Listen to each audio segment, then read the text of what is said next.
સત્ય સ્વરૂપ અને નિર્મળ નામ એવા સદગુરુ પરમાત્માને મારા કોટી કોટી વંદન. એ બિરાજમાન સર્વે સંતોને મારા જય ગુરુ. ભાગ્ય બળો રે જે કર સંત પધાર્યા. આપણું ભાગ્ય હોય ત્યારે સંતના દર્શન થતા હોય, સંતનું આગમન થતું હોય. એટલા માટે આજનો અવસર, આજનો સમય એટલા માટે કહેવાયું કે આજની ઘડી તે રવયામણી મારો વાલો આવ્યાની વધામણી. વાલાનું સ્વરૂપ કેવું? તો વાલાનું સ્વરૂપ આ હાજર છે. આ સંત સ્વરૂપ છે.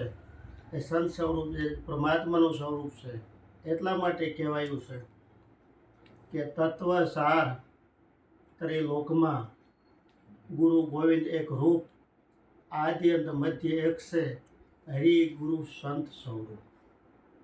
તત્વનો સાર એટલે કે ખેલ વિશ્વમાં જે પરમ તત્વ રહેલું છે, જેવી રીતે ફૂલની અંદર તત્વરૂપે સુગંધ રહેલી છે, જેવી રીતે સાકરની અંદર તત્વરૂપે ગળપણ રહેલું છે, એમ આ દેહની અંદર તત્વરૂપે આ બોલનાર રહેલો છે, જાણનાર રહેલો છે, જોનાર રહેલો છે.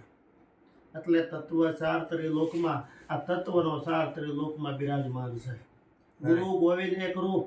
ગુરુ ગોવિંદ એક રૂપ છે, એમાં જરાય જુદારો નથી. છતાંય ગુરુને તો અધિક માન્યા છે. ગુરુને અધિક માન્યા છે. કેમ અધિક માન્યા છે? ગુરુ ગોવિંદ दोनों खड़े, किसी को लागू पाए, गुरु आपकी बलियारी जिसने गोविंद देव बताए. ગુરુની મહેરબાની થઈ, ગુરુની કૃપા ઉતરી એટલે ગોવિંદની ઓળખાણ થઈ. બાકી ગોવિંદ અને ગુરુમાં કોઈ ભેદ છે નહીં. માટે કહેવાય છે આદિ અંત મધ્ય એક છે. આદિ અંત મધ્ય એક છે. ત્રણ કાળની વાત કરી, ભૂત ભવિષ્ય અને વર્તમાન, એ ત્રણેયમાં એક છે. હરિ ગુરુ સંત સ્વરૂપમાં કોઈ ફેરફાર નથી. આવી જ્યારે દ્રષ્ટિ મળે, આવી દ્રષ્ટિ ક્યારે મળે? કારણ કે અર્જુનને એવો મોહ હતો, સગપણનો મોહ હતો, મારા સગા છે. પણ એ મોહ ક્યારે મટે? કૃષ્ણ ભગવાને એને એવી દ્રષ્ટિ આપી, અને એ દ્રષ્ટિ એટલે દિવ્ય ચક્ષુ. આ ચક્ષુથી આપણે જે વસ્તુ નિરીખીએ છીએ એ નાશવંત છે, એ વસ્તુ પરિવર્તનશીલ છે, અને એ વસ્તુ કાયમ નથી. પણ જે દિવ્ય દ્રષ્ટિથી જે વસ્તુ નક્કી થાય છે, જ્ઞાન ચક્ષુથી નક્કી થાય છે, ગુરુની મહેરબાનીથી જે વસ્તુ નક્કી થાય છે, શાશ્વત છે અને એ હાજર છે. એટલા માટે બીજા અધ્યાયમાં કીધું છે કે હાજર જે વસ્તુ છે એને કોઈ રંગાઈ નથી, એને કોઈ રૂપેય નથી. એ અજન્મા છે, એનો ક્યારેય જન્મ જ નથી. એને રંગ નહીં, રૂપ નહીં, એને અસ્ત્ર શસ્ત્ર છેદી ન શકે, અગ્નિ એને બાળી ન શકે, પાણી એને ભીંજવી નહીં શકે. એટલા માટે આવું જે પરમ તત્વ છે એ આ દેહનું સાર સ્વરૂપ છે અને એ આત્મા છે. એટલા માટે વિવેકાનંદ જેવા મહાપુરુષ જો કહેતા હોય, કારણ કે હંસ તો ઘણા બધા છે, પણ એ વિવેકાનંદને એવી મેધાવી બુદ્ધિ હતી, અને એને હંસોમાં જે શ્રેષ્ઠ એવા પરમહંસ રામકૃષ્ણ પરમહંસ જ્યારે મળ્યા, ત્યારે એ પુરુષને પોતાની આત્માની ઓળખાણ થઈ. અને એ પુરુષ એમ કહેતા હોય કે ઉઠો, જાગો અને ધ્યેય પ્રાપ્તિ સુધી મંડિયારો. જાગવાનું છે. આ તનની નિંદર છે ને, એ આમ તો વૈજ્ઞાનિક રીતે એમ કહેવાય કે 8 કલાકમાં પૂરી થઈ જાય, પણ આપણે 12 કલાક ગણો, એ નિંદર તનની નિંદર છે એ પૂરી થઈ જાય. પણ જે મોહ નિંદ્રા છે, આયુષ ખૂટી જાય, નેવા નમી જાય, જિંદગી પૂરી થાય તો મોહ નિંદ્રા મળતી નથી. આ મોહ આપણો માયા ઉપરનો મોહ છે, અને માયા આપણને વાલી લાગે છે. માટે આ મોહ મિટાવવા માટે સદગુરુ આપણને ઘાટમાંથી ઘાટમાં લઈ જાય છે. જ્યારે સદગુરુ મહારાજને આ વાત જાણવી હોય ને, તો તન મન ધનની કુરબાની કરવી પડે. આ વાત જાણવી હોય તો આ શિષ્યના સાટે વસ્તુ વરવાની હોય છે, માથા સાટેનો માલ છે. એટલા માટે લાલજી મહારાજે કીધું છે કે તન મન ધન રપતા એને પ્રત્યક્ષ પ્રભુજી ભવાય. પ્રત્યક્ષ એટલે સામેની વાત છે, પ્રત્યક્ષની વાત છે, કોઈ પડદા પાછળની વાત નહીં. એથી આગળ લાલજી મહારાજે કીધું કે ભક્તિ છે એ સુરવીરના કામની નહીં, કાયરનું કામ. એવી દ્રઢતા હોય, એવો વિશ્વાસ હોય, એવી નિષ્ઠા હોય. ભક્તિ છે સુરવીરના કામની નહીં, કાયરનું કામ. પ્રથમ પેલું મસ્તક મૂકી વર્તી લેવું નામ. આ માથા સાટેનો માલ છે. જ્યાં સુધી અહમનો ભાવ હોય, ઉપણાનો ભાવ હોય, જાતિનો ભાવ હોય, જાણપણાનો ભાવ હોય, ત્યાં સુધી આ વસ્તુ પ્રાપ્ત થતી નથી. અહીંયા તો ખાલીપો શુદ્ધ હૃદય હોય, કોઈ પાર્ટી હોય તો એમાં વસ્તુ ઠેરાય છે. પણ હું પણ આનો ભાવ લઈને જઈએ, જાતિનો ભાવ તો આ વસ્તુ પ્રાપ્ત થતી નથી. એટલા માટે સદગુરુ મહારાજની બલિયારી છે, પ્રથમ નમું ગુરુદેવને જેણે આપ્યું નિજ જ્ઞાન. જ્ઞાન થકી ગોવિંદ ઓળખા ટળી ગયું આ દેહનું અભિમાન. પ્રથમ નમસ્કાર હોય તે ગુરુ છે, અને આયુષ્યમાં સર્વોપરી પદ હોય તે ગુરુ છે. જરા વિચાર કરો, ભારતના ભગવાન રામ હોય, કૃષ્ણ હોય, એ પણ ગુરુ છે ને ગેલા મહાપુરુષો કહેવાય. અને શિક્ષકો, વકીલો, ભક્ત કે ભગવાન છે રમતા નથી. આ બધાય ગુરુ દયાથી, સંતના શરણે જવાથી એ ભારતના ભગવાન થઈ ગયા. અને એને પણ સંત મહિમા ગાયો, એને પણ ગુરુ શરણે સ્વીકાર્યું.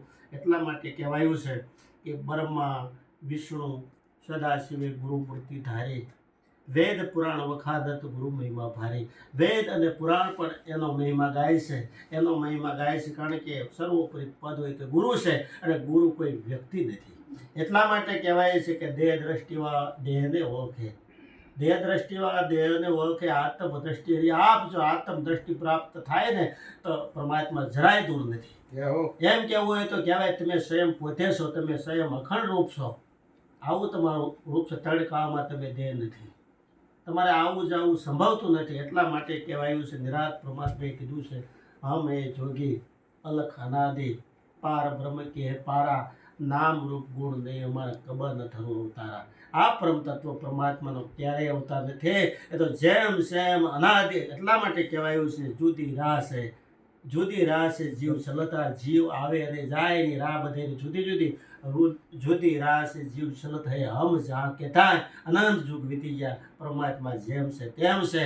અને એટલા માટે કહેવાય છે, એક જ પાણી, એક જ પથરા, એક નાવન કા હારા, એક મૂર્ત એસી દીઠે જીના રામ કૃષ્ણ પૂજારા. એક પાણીની આ પેદા, પાણીમાં તે બધું ઊભું થયું છે. એક જ પાણી, એક જ પથરા, એક જ આ સત્સંગ રૂપી હારો. કોઈ પણ સંપ્રદાય હોય, કોઈ પણ ધારા હોય, પણ સત્સંગ વગર આ મન સમજતું નથી. એટલા માટે એક જ પાણી, એક જ પથરા, એક નાવનકાર, એક મૂર્ત એસી દીઠી જેના રામ કૃષ્ણ પૂજા. રામ અને કૃષ્ણ પણ જેની પૂજા કરતા હતા એવી મૂર્તિ કહી. એવી મૂર્તિ એટલે કે ધ્યાન મૂલમ ગુરુ મૂર્તિ, પૂજા મૂલમ ગુરુ પદ, મંત્ર મૂલમ ગુરુ વાક્ય, મોક્ષ મૂલમ ગુરુની કૃપા. ધ્યાનની મૂર્તિ હોય તો એ ગુરુ છે, અને ગુરુ એ પરમ તત્વ છે, કોઈ વ્યક્તિની વાત નથી. ધ્યાન મૂલમ ગુરુ મૂર્તિ, પૂજા મૂલમ ગુરુ પદ, પદની પૂજા થાય છે, કોઈ આ વ્યક્તિની પૂજા થતી નથી. અને નિર્ગુણ ધારામાં કોઈ વ્યક્તિની પૂજા જ નથી થતી, તો નિર્ગુણની પૂજા થાય છે. માટે જે ગુરુના મુખે જે ઘાટે પ્રગટશે એની બલિહારી છે, જે ઘાટમાં ઘાટ પરમાત્મા હાજર છે એની બલિહારી છે. એટલા માટે કહેવાયું છે કે મંત્ર મૂલમ ગુરુ વાક્ય, ગુરુના મુખે જે વાક્ય એ મંત્ર સમાન છે, અને ગુરુની કૃપા વગર મોક્ષ સંભવતો નથી. માટે ગુરુ ક્યારે રીઝે, કે માતા પિતા ક્યારે રીઝે, કે આ જીવનમાં દારૂ ન આવે, જુગાર ન આવે, માંસાહાર ન આવે, વ્યભિચાર ન આવે, ચોરી ન હોય તો માતા પિતા રાજી થાય. આ જીવનમાં રાગ દ્વેષ ઈર્ષા ન હોય, મારાપણું ન હોય. અને સદગુરુ ક્યારે રીઝે, સંતો ક્યારે રીઝે, કે તન મન ધનથી સદગુરુની સેવા કરી ત્યારે રીઝે છે. માટે આ સર્વોપરી પદ છે. આજ આધુનિક યુગમાં 21મી સદીમાં આપણને આવો માનવ દેહ, દેવથી દુર્લભ દેહ મળ્યો છે. અને આજ ભારતમાં આવા જાગૃત સંતો આપણને મળે છે. એટલા માટે કહેવાયું છે કે ગુરુ પદ પંકજ પૂજતા, 14 લોકો પૂજાય. શિવ વિરંશી શારદા ગુરુ તણા જસ ગાય. ગુરુ પદ સર્વોપરી છે. ગુરુના પદનું પૂજન કરવાથી 14 લોકનું પૂજન થાય છે. માટે શિવ હોય, મહાદેવ જેવા હોય, ઋષિમુનિ જેવા, શારદા પણ ગુરુપદના જસ ગાય છે. માટે વહેલી તકે જાગી જવાની જરૂર છે. આજ આપણને આવો અવસરમાં આવશે. એક એક શ્વાસો ઓછો થતો જાય છે. આવેલો શ્વાસો ફરી આવે કે ન આવે એની કોઈ ગેરંટી નથી. માટે ઉઠ જાગ મુસાફિર ભોર ભયા. આપણા માટે તો સોનાનો સૂરજ ગયો છે. હમણાં આ માનવ યાત્રા પૂરી થઈ જાય છે. માટે આપણે આપણા આત્માની ઓળખાણ કરી અને એવા કોઈ જાણવા હોય એ પુરુષને પૂછીએ. એટલા માટે કહેવાયું છે કે કહે ખોડીદાસ સહેજે સમરણ, સહેજમાં સમરણ કહે ખોડીદાસ સહેજે સમરણ.